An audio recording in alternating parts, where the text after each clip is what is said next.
आजचा माझा जो विषय आहे, तो वात विकार असल्यास कोणता आहार घेणं टाळा व काय करणं टाळा. की हे टाळल्यानंतर तुमचा वात विकार हा वाढीस लागणार नाही व बरा व्हायला त्वरित मदत होईल. हे माझं आजचं विवेचन असणार आहे. हे अतिशय महत्वाचं आहे. बरेच जण काय करतात, आयुर्वेदामध्ये आमच्या जी काही पथ्यपाणी सांगितलेली आहेत. आता मॉडर्न सायन्सचे जे डॉक्टर आहेत, ते त्यांना कुठलेही पथ्यपाणी वगैरे काही सांगत नाहीत. ते तुम्हाला जे काय वाटतंय ते खावा. कारण ते जे त्याचे गुणधर्म आहेत ना, ते गुणधर्म कशात मोजतात, की ह्याच्यात प्रथिनं किती आहेत, ह्याच्यात कार्बोहायड्रेट किती आहेत, वगैरे वगैरे वगैरे. पण मूळ जे गुणात्मक बदल शरीरामध्ये होतात, त्याच्यावर आयुर्वेदानं फार मोठा पूर्वीपासून रिसर्च केलेला आहे. आणि हा रिसर्च अतिशय महत्वाचा आहे. आणि त्या संदर्भातली माहिती मी तुम्हाला आज सांगणार आहे. मी आहे डॉक्टर राजोपाध्ये. आपण पाहतात कौशल्य कट्टा. नमस्कार मित्रांनो. तर पहिलं की वातकर आहार हा कशा पद्धतीनं वातकर आहार आहे, हे कसं ओळखायचं साधारणपणे, किंवा त्याच्या मागचं आयुर्वेदाचं लॉजिक काय आहे. तर लॉजिक असं आहे की कटू तिक्त कषाय रसात्मक आहार. आयुर्वेदामध्ये कटू हा जो शब्द आहे हा तिखटासाठी आहे. तिखट जे आहे ते कटू, तिक्त जे आहे ते म्हणजे कडू, आणि कषाय म्हणजे तुरट. असे तीन रस त्याच्यानं बनलेला जो आहार आहे तो वातकर आहार असा गणला जातो. आता असं का? ह्याचं काय कारण? म्हणजे कटू हा रस कसा बनलेला आहे? तर कटू हा जो रस आहे अग्नी आणि वायू ह्या महाभूतापासून बनलेला आहे. अग्निभूत आणि महाभूत, अग्नी महाभूत आणि वायू महाभूत, ह्या दोन महाभूतापासून कटू हा रस बनलाय, म्हणजे तिखट हा रस बनलेला आहे. त्याच्यानंतर तिक्त रस कसा बनलेला आहे? तर तो म्हणजे कडू हा कसा बनलाय? तर वायू आणि आकाश ह्या दोन महाभूतापासून तिक्त रस असा बनलेला आहे. आणि कषाय रस कसा बनलेला आहे? तर वायू आणि पृथ्वी ह्यापासनं कषाय रस बनलेला आहे. आता कषाय रस म्हणजे तुरट रस जो आहे, म्हणजे उदाहरणार्थ तुम्हाला तुरट रसाचं उदाहरण द्यायचं झालं तर तुरटी ही तुरट आहे, किंवा गवारीची भाजी ही तुरट आहे. आलं लक्षात घ्या. आता तुम्ही कच्चं वांग जर खाल्लं ते सुद्धा तुरट तुम्हाला साधारणपणे लागतं, गोड लागत नाही निश्चित. परत पावटा वगैरे जर तुम्ही पदार्थ बघितला तर पावटा कधी गोड नसतो, असा तुरट रसाचा पावटा असतो. तर हे मी तुम्हाला आता सगळं समजावून सांगणार आहे की हे म्हणजे कुठल्या रसानं प्रधान असेल, कटू, तिक्त, कषाय या तीन रसानं जर एखादा पदार्थ प्रधान स्वरूपामध्ये असेल, म्हणजे हे तीन रस जर त्या पदार्थामध्ये असतील तर तो पदार्थ हा वातकर म्हणून गणला जातो. आता कषाय रस जो आहे तो कसा आहे? पृथ्वी आणि आपण मग विचार केला, पृथ्वी आणि वायू या दोन महाभूतापासून बनलेला आहे. त्यामुळे तो करतो काय? तर तो अवरोध निर्माण करतो, म्हणजे स्त्रोतसांना संकुचित करतो. आणि स्त्रोतस म्हणजे पोकळ्या, शरीरातल्या पोकळ्या संकुचित करण्याचं त्याचं काम आहे. आणि ते संकुचित झालं की वाताला अवरोध होतो आणि मग त्याचा प्रकोप होतो. तसंच वायू आणि आकाश तिक्त म्हणजे कडू रस जो आहे तो तुमच्या शरीरामध्ये वायू आणि आकाश महाभूताचं प्राबल्य वाढवायला लागतो. अल्टिमेटली काय होणार आहे? तुम्हाला क्षय म्हणजे शरीर क्षरणकडे जाईल, वाळत जाईल, सुकत जाईल. मग अशा परिस्थितीमध्ये वात हा वाढणार आहे, स्वाभाविक आहे.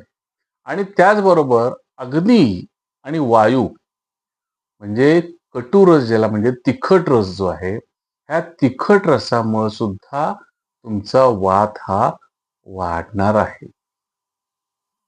कारण अग्नी आहे आणि वायू आहे, तो ज्वलन करत जाणार, म्हणजे धातूंचं ज्वलन होणार, म्हणजे पोकळी निर्माण होणार, म्हणजे वात वाढणार. आलं लक्षात का? मग तो वायूला जागा मोकळी करून देतोय भरायला आणि ऑटोमॅटिकली वात वृद्धीकडं शरीर जायला लागतं. मग हे जे दोन रस आहेत, कुठले? कटू आणि तिक्त. म्हणजे तिखट आणि कडू हे दोन रस जे आहेत, ह्या दोन रसापासून जो वात व्याधी तयार होतो तो कसा असतो? अपकर्षणजन्य वात व्याधी. आणि हा जो वात व्याधी तयार होतो वायू आणि पृथ्वी म्हणजे कषाय रसामुळं, तो कसा असतो? तर तो असतो अवरोधजन्य वात. म्हणजे अपतर्पणजन्य एक वात आहे आणि दुसरा वात आहे अवरोधजन्य वात. हे सर्वसाधारणपणे तुम्हाला माहिती असावं की ह्याच्या मागं लॉजिक काय आहे हे समजावं, हा ह्याचा मूळचा प्रयत्न. आता हे पदार्थ कोणकोणते आहेत ते बघूया. वांगी, बटाटा, पावटा, वाटाणा, मटकी, गवारी, त्यानंतर छोले, मसूर डाळ, हरभरा डाळ, यव, मैदा, मिरची, गरम मसाला, हे सगळे पदार्थ जे आहेत हे सगळे पदार्थ वात करणारे पदार्थ आहेत. त्याचबरोबर रेडीमेड फूड जे मिळतं त्यामध्ये बेकरीचे सर्व पदार्थ, त्यामध्ये बिस्किट आलं, टोस्ट आलं, खारी आलं, सगळं आलं, ब्रेड आला वगैरे सगळं.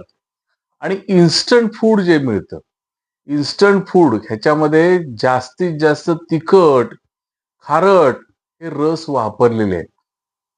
कषाय रस सुद्धा आहे, तुरट रस सुद्धा आहे, त्यामुळं हे सुद्धा वातकर पदार्थामध्ये मोडतं. Fast food same. Fast food मध्ये तुम्हाला बेकरीचा आयटम त्यामध्ये ऍड झालेलाच असतो आणि त्याबरोबर बाकीचे पदार्थ हे तुम्हाला ऍड होतात आणि त्यामुळं ते फास्ट फूड सुद्धा त्यामध्ये मोडतं. शीतपेय जी आहेत ही शीतपेय सुद्धा वातकर आहेत. शिळ अन्न हे अतिशय वातकर आहे. म्हणजे जर एखाद्याला आदल्या दिवशी जर दुसऱ्या दिवशी खायची सवय असेल तर त्यांना अजिबात ते खाऊ नये. तर ह्या सगळ्या गोष्टी ज्या आहेत ना हे एवढ्या तुम्ही टाळायच्यात खाण्याच्या बाबतीत. आता तुम्हाला विहार म्हणजे तुम्ही काय करायचं नाही आणि काय करायचं हा विषय थोडासा बाजूला राहतो. तर विहार कुठला टाळायचा हे मी तुम्हाला सांगणार आहे. सगळ्यात महत्वाचं म्हणजे जागरण टाळायचं. जागरण तुम्ही केलं तर तुमचं अग्नी, वायू ह्यांचं आणि कषाय रसात्मक सुद्धा तुमचं हे वाढतं आणि त्यामुळं ऑटोमॅटिकली अपकर्षणजन्य वाद निर्माण होण्याची शक्यता आहे. त्याचबरोबर चिंता. चिंता माणसाला जिवंतपणे जाळत असते, त्याचं क्षरण करत असते व त्याच्या शरीरामध्ये वात वाढत असतो. त्यामुळे चिंता करणं हे टाळलं पाहिजे. अतिव्यायाम जरी केला तरी वात व्याधी तुम्हाला संभव आहे. त्याचबरोबर साहस याचा अर्थ काय? तर तुमच्या शक्तीच्या पेक्षा सुद्धा जास्त ताकद लावून एखादं काम करणे, त्याला साहस असं म्हटलेलं आहे. ते पण करू नये आणि अवेळी अन्न भोजन करू नये. तुम्ही वेळा सोडून तुम्हाला भूक आहे का नाही ह्याचा विचार केला पाहिजे आणि भूक असेल तरच खाल्लं पाहिजे. मला भूक नाहीये पण पदार्थ चांगला दिसतोय, जरा चटपटीत वाटतोय, मी खाऊन बघतो, असं कधी करू नये.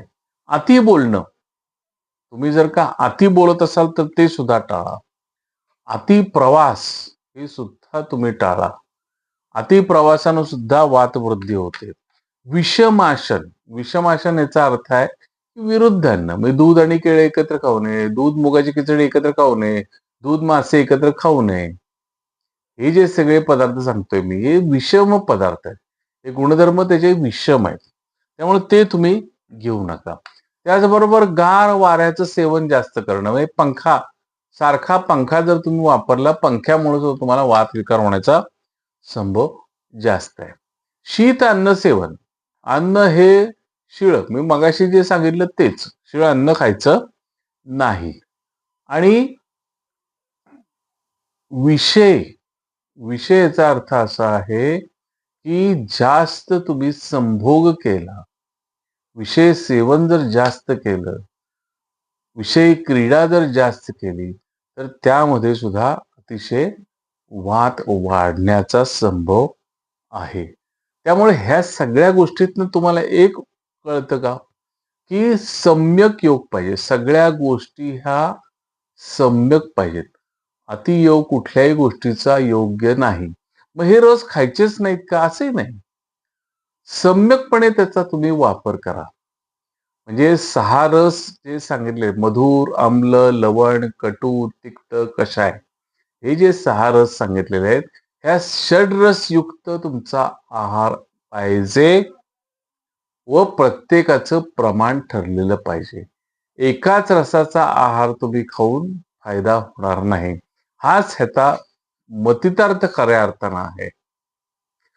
तर हा व्हिडिओ तुम्हाला आवडला असेल असं मी समजतो आणि ज्या ज्या लोकांना हा व्हिडिओ आवडेल त्या लोकांनी हा अनेकांना शेअर करावा. त्यामुळे जे वातव्याधीनं पीडित आहेत ते आहाराच्या बाबतीत चांगल्या पद्धतीनं काळजी घेऊ शकतील. आणि शाकल्य कट्टा हा जर चॅनल माझा आजपर्यंत तुम्ही सबस्क्राईब केला नसेल तर कृपया सबस्क्राईब करा. सबस्क्रिप्शन मोफत असतं. धन्यवाद.